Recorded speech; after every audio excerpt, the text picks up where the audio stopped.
ഓപ്പറേഷന് പോകുമ്പോ ആനി വരണ്ട. ഞാനും അമ്മയും മാത്രം മതി. അപ്പൊ ഞാനോ? നിനക്കിപ്പോ യാത്ര ചെയ്യാനും മറ്റും പാടില്ലാത്ത സമയമാണ്. അറിഞ്ഞാൽ അയാളും സമ്മതിക്കില്ല.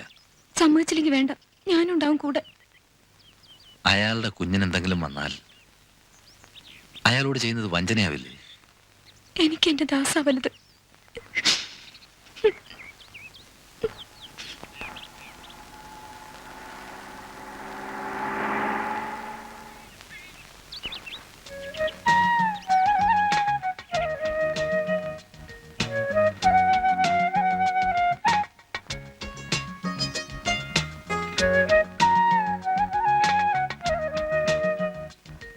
വരണം വരണം.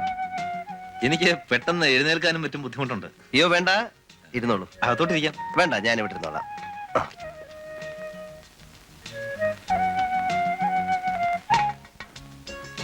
എനിക്ക് ബുദ്ധിമുട്ടൊന്നും ഇല്ലല്ലോ? ഇല്ല. മോർണിംഗ് സിക്നസ് ഉണ്ട്, സാരമില്ല. ഞാൻ കുറച്ച് പഴങ്ങളും പലഹാരങ്ങളൊക്കെ കൊണ്ടുവന്നിട്ടുണ്ട്. ഈ പതിവുകൾ എന്തൊക്കെയാണെന്ന് എനിക്കറിയില്ല. പതിവോ? എന്ത് പതിവ്? അല്ല, ഈ സ്ത്രീകൾ ഗർഭിണികളായിരിക്കുമ്പോൾ കാണാൻ വരുമ്പോൾ എന്തോ പതിവുണ്ടെന്ന് കറിയാച്ചൻ പറഞ്ഞിരുന്നു. ഇത്തരം പതിവുകൾ മേലിൽ ആവർത്തിക്കരുത്. സോറി, ദേഷ്യം തോന്നരുത്. ഇതൊക്കെ ഞാൻ തിരിച്ചു കൊണ്ടുപോകേണ്ടി വരുമോ? വേണ്ടിവരും. മറ്റൊന്നും കൊണ്ടല്ല. മറ്റേന്ന് ഞാൻ ഹോസ്പിറ്റലിൽ അഡ്മിറ്റ് ആവുകയാണ്. ബുധനാഴ്ചയാണ് ഓപ്പറേഷൻ. നാളെ ഞങ്ങൾ പുറപ്പെടും. പിന്നെ ഇതിവിടെ ഇരുന്ന് കേടായി പോവും. അതുകൊണ്ടാ. ഞാൻ വന്നത് തെറ്റായിപ്പോയി എന്നുണ്ടോ? ക്ഷമിക്കണം. കേട്ടപ്പോഴുണ്ടായ ഒരു സന്തോഷത്തിൽ ചാടിപ്പുറപ്പെടുകയായത്. വരട്ടെ. അല്ല, ഒരു ചായ കഴിച്ചിട്ട് പോവാം. വേണ്ട, ഞാൻ അല്പം കഴിച്ചിട്ടുണ്ട്. ചായ കഴിച്ചാൽ ചേരില്ല.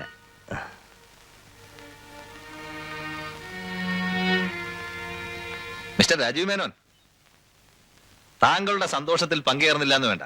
ഒരാപ്പിൾ എനിക്ക് തരൂ. എത്രയായാലും എന്റെ ഭാര്യയാണല്ലോ ഗർഭിണിയായത്.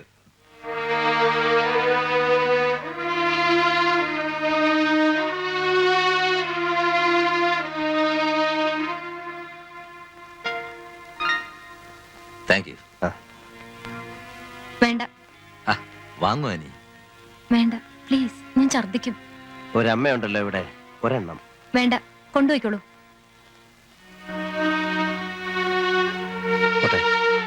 ഇനി വരാതിരിക്കാൻ ശ്രമിക്കണം.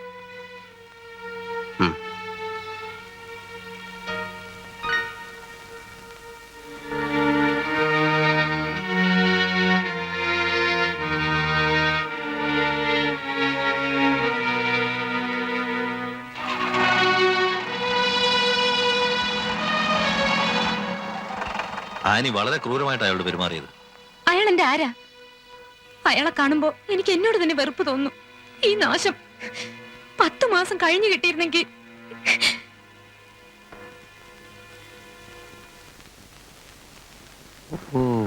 അത് ശരി.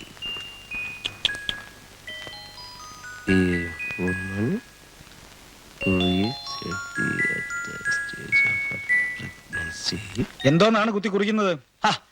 ഞാൻ കുറച്ച് നോട്ട്സ് എടുക്കുകയാണ്. ഇത് മുഴുവൻ കുഞ്ഞുങ്ങളെ കുറിച്ചുള്ള പുസ്തകങ്ങളാണ്. എന്റെ അങ്കിൾ നമുക്കറിയാൻ പാടില്ലാത്ത എന്തൊക്കെ കാര്യങ്ങളാണെന്നറിയോ? വീടിന്റെ പരിസ്ഥിതി, അന്തരീക്ഷം, അമ്മയുടെ മനസംതൃപ്തി, ന്യൂട്രീഷൻ, എന്തിന് ശബ്ദങ്ങൾ പോലും കുഞ്ഞിന്റെ വളർച്ചയെയും സ്വഭാവ രൂപീകരണത്തെയും ബാധിക്കുമത്രേ. ഞാൻ വിശദമായിട്ട് പറയാം. വേണ്ട, എനിക്ക് അല്പം ജോലിയുണ്ട്. പിന്നെ എസ്റ്റേറ്റ് ക്ലബിൽ നിന്ന് അഗസ്റ്റിൻ സാറ് വിളിച്ചിരുന്നു. എന്താ കാര്യം എന്ന് ചോദിച്ചില്ലേ? കാര്യമൊന്നുമില്ല. 3-4 ദിവസമായിട്ട് കാണാനില്ല. വല്ല അസുഖവും പിടിച്ച് കിടപ്പാണോ എന്ന് അറിയാൻ വേണ്ടി വിളിച്ചതാ. അവന്റെ അപ്പന അസുഖം. ഉറങ്ങിയില്ലെങ്കിൽ അങ്ങോട്ടൊന്ന് തിരിച്ചു വിളിക്കാൻ പറഞ്ഞിട്ടുണ്ട്. പിന്നെ എനിക്കിപ്പോ അതിനാ നേരം. അപ്പൊ ഞാൻ പറഞ്ഞു വന്നത്, ഉദാഹരണത്തിന് അമ്മയുടെ ഗർഭപാത്രത്തിൽ കിടന്ന് എനിക്ക് അല്പ കണക്കുകൾ കൂടി നോക്കാനുണ്ട്. അമ്മയുടെ ഗർഭപാത്രത്തെ പറ്റി ഇതിലുണ്ട്. ആ ചന്ദ്രദാസിന്റെ ഓപ്പറേഷൻ നാളെയാണെന്ന് ഡോക്ടർ ഹമീദ് വിളിച്ചു പറഞ്ഞിരുന്നു. മര്യാദയുടെ പേരിലെങ്കിലും നമ്മൾ അതുവരെ ഒന്ന് പോകണ്ടേ? എന്ത് മര്യാദ? നമ്മൾ പണം കൊടുത്തു. ഇനി എന്തെങ്കിലും ആവശ്യം ഉണ്ടായി കൊടുക്കാം. അല്ലാതെ 100-300 മൈൽ വണ്ടി ഓടിച്ച്. അല്ല, ആ സ്ത്രീയും കൂടെ പോവൂ? പിന്നെ അവര് പോവില്ലേ? 100-300 മൈൽ ഈ സമയത്ത് യാത്ര ചെയ്യാൻ പാടില്ല. അതൊക്കെ വെറുതെ ആണെന്നേ. എന്റെ ഭാര്യ 3 പ്രസവിച്ചു. ഈ ചിട്ടയും കാര്യമൊക്കെ ഒരുതരം പരിഷ്കാര. അല്ലാണ്ടാലൊന്നും ഒരു കഥയില്ല.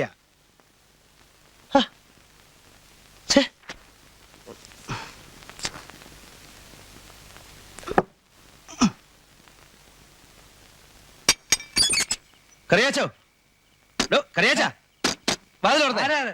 ഞാനാ ഏ? മേന. ഏത് മേനോൻ? ഓ ഇയാള് വാതിൽ തുറന്നേ.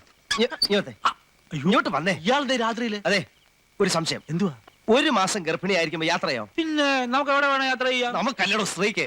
അയ്യോ പാടില്ല. കുഴപ്പമാണോ? പിന്നെ അങ്ങനല്ലയോ അറിയാമേ ആദ്യത്തെ ഇത് പോയത്. പെരുന്നാൾ കാണാൻ ഓട്ടോറിക്ഷ പോയപ്പം അത് 3 മൈല്. ഇത് 300 മൈലുണ്ട്. എങ്കിലും ഇതും പോയി.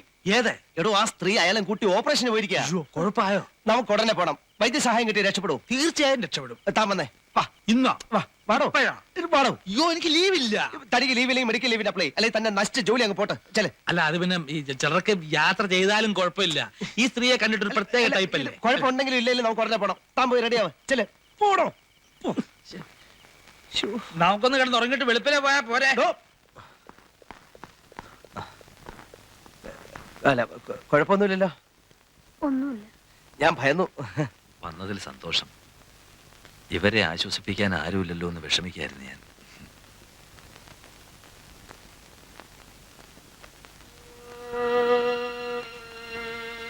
എവിടെ പോയി നിന്റെ ശുഭാപ്തി വിശ്വാസം? ധൈര്യമായിരിക്കൂ. പോട്ടെ.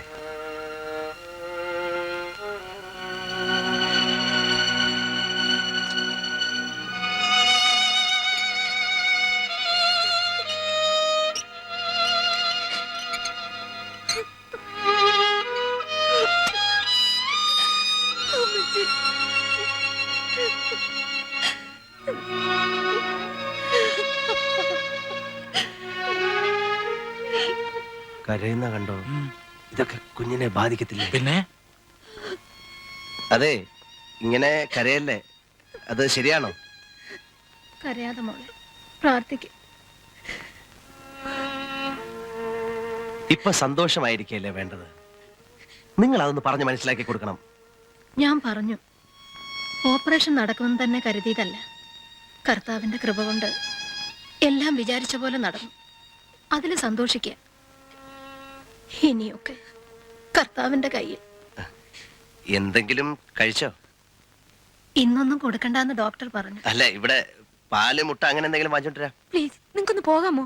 ഞാൻ ഇവിടുന്ന് പോയാലും എനിക്ക് ഇവിടെ മനസ്സമാനത്തോട് ഇരിക്കാൻ പറ്റുന്നില്ല. നിങ്ങൾക്ക് എന്തിനാ മനസ്സമാനക്കേട്? നിങ്ങൾ ഈ അവസ്ഥയിൽ ഇരിക്കുമ്പോ പ്ലീസ്, നിങ്ങൾ തന്ന പണത്തിന് നന്ദി. കൂടുതൽ സഹായിച്ച് ഞങ്ങളെ ബുദ്ധിമുട്ടിക്കരുത്. നിങ്ങളുടെ കാല് പിടിച്ച് പറയണം, ഒന്ന് പോകും. പുറത്ത് വെയിറ്റ് ചെയ്യാം. ഞങ്ങൾ പുറത്ത് വെയിറ്റ് ചെയ്യാം. പുറത്ത് വെയിറ്റ് ചെയ്യാം. പുറത്ത് വെയിറ്റ് ചെയ്യാം.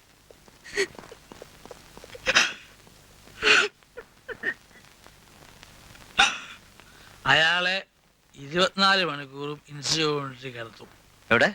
ആ ഇൻസ്യൂ യൂണിറ്റ്. ഏ? ഓ, ഒരു ചാകുന്നതിന് മുമ്പ് ആൾക്കാരെ കിടന്ന സ്ഥലമില്ലയോ ഈ ഇന്റൻസീവ് കെയർ യൂണിറ്റ്. ചത്താ വീട്ടിൽ കൊണ്ടുപോകും. അപ്പ പിന്നെ ആ തല്ലി ഒഴിഞ്ഞു. ചത്തില്ലേ പിന്നെ 1 മാസം ഇവിടെ കിടത്തും. അതുവരെ അവളും ഇവിടെ. ഇവിടെയാ?